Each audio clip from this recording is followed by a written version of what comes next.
स्वागत है आपका अद्भुत आवाज़ में। आइए देखते हैं आज की खबरें। सबसे पहले थैंक यू सो मच आप लोग का इतना प्यार के लिए। इस बार 2023 में मेरा यूपीएससी में रैंक 470 आया है और मुझे आईपीएस सर्विसेज अलॉट की जाएगी। मेरी ट्रेनिंग अगस्त में चालू होगी और 1 साल की ट्रेनिंग के बाद मुझे अपना कैडर मिल जाएगा, जो कि मैं मध्य प्रदेश एक्सपेक्ट कर रही हूँ। इसमें मैं बहुत ज़्यादा शुक्रिया अपनी फैमिली, फ्रेंड्स और आसपास के लोगों को देना चाहूँगी, स्पेशली पृथ्वीपुर और मेरा जो गांव हिस्टॉन है उसको, क्योंकि जो मेरा जर्नी था या जब मैंने उद्देश्य बनाया कि मुझे सिविल सर्विस में आना है, तो उसका सबसे बड़ा रीज़न यही था कि मैंने वहाँ की प्रॉब्लम्स को देखा। वहाँ की प्रॉब्लम्स को सॉल्व करने के लिए मैंने और मेरे पिताजी ने ये ठाना कि मुझे एक ऐसी पोजीशन पे, एक ऐसी पावर पे जाना ज़रूरी है जहाँ पे मैं लोगों के लिए बदलाव ला सकूँ। मेरे पापा खुद भी इस काम में, समाज सेवा में जुड़े हुए थे और मेरी मम्मी भी एक किसान है और सरपंची में भी रह चुकी है, और मेरी बड़ी बहन जो है वो आर्मी में सेवा करती है और उससे भी बड़ी बहन प्राइवेट सेक्टर में जॉब करती है। तो मेरा पूरा घर का जो माहौल बना हुआ था वो इसी तरीके से था कि हमें समाज से जुड़े रहते हुए भी समाज में बदलाव लाना है। क्योंकि निवाड़ी जिला शिक्षा के मामले में बहुत पीछे रहा है और आज भी बच्चे यहाँ इतनी बड़े चैलेंज लेने के लिए स्वीकार नहीं करते हैं, तो आपके मन में ये कैसे विचार आया कि एक आईपीएस का चुना जाए? सर, शिक्षा का तो ये है कि जहाँ से भी आपको मिले थोड़ी थोड़ी आप ले सकते हो, बट ये भी एक हार्ड रियलिटी है कि निवाड़ी क्षेत्र में अभी शिक्षा इतने अच्छे तरीके से नहीं आ पाई है। तो इसी चीज़ के लिए मेरे माता पिता ने हमको भोपाल लेके गए और हमें वहाँ पे एक अच्छी शिक्षा प्रोवाइड करी, अच्छे ग्रेजुएशन से, अच्छे सब्जेक्ट से हमको इंग्लिश मीडियम के माध्यम से सिविल सर्विसेज की तरफ लेके गए।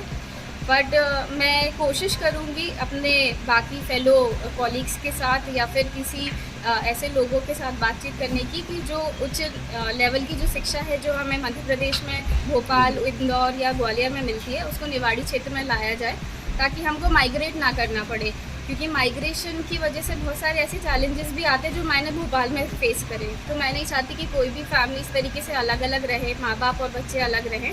तो अच्छे लेवल की एजुकेशन हम चाहते हैं कि हम वापस निवाड़ी में लेके आए। एजुकेशन लेवल के बारे में ये कहा जाता है कि जो ग्रामीण स्तर के बच्चे हैं वो जब अपर लेवल पर पहुँचते हैं या किसी कंपटीशन पर पहुँचते हैं तो वहाँ पे इंग्लिश एक बहुत बड़ी समस्या रहती है। तो आप अपना एजुकेशन स्टेटस पूरा बताइए कि आपने शुरुआत कहाँ से की, पढ़ाई कहाँ से की, और उससे इंस्पायर होंगे ग्रामीण क्षेत्र के बेसिकली बच्चे जो कभी कभी वहाँ तक पहुँचने में अपने आप को अनकम्फर्टेबल महसूस करते हैं, सोचते हैं कि हम कर ही नहीं पाएंगे। तो वो पूरा आप बताएं।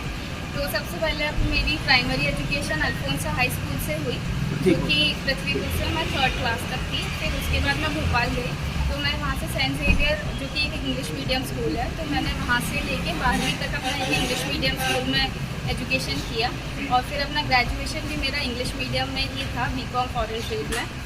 बट सर, आपकी क्वेश्चन को जो बोला जाए कि अगर किसी को भी कोई सरकारी नौकरी चूज़ करनी है और स्पेशली यूपीएससी, तो मेरे कुछ सीनियर सर ऐसे भी रह चुके हैं, रवि सियांग सर और दूसरी 1-2 मैम और भी है जो हिंदी मीडियम क्षेत्र से, इवन बिहार की एजुकेशन सिस्टम जो है वो हिंदी ओरिएंटेड है। तो हिंदी माध्यम आपका रुकावट नहीं बन सकती है, बट ये ज़रूर है कि थोड़ा कंपटीशन में प्रॉब्लम होती है, तो हम उस चीज़ को सॉल्व करने की कोशिश करेंगे। मुझे लगता है कि कोई भी स्टूडेंट का जो है विल पावर इस बात पे ज़्यादा निर्भर करता है, माध्यम इतना मैटर नहीं करता है। Thank you.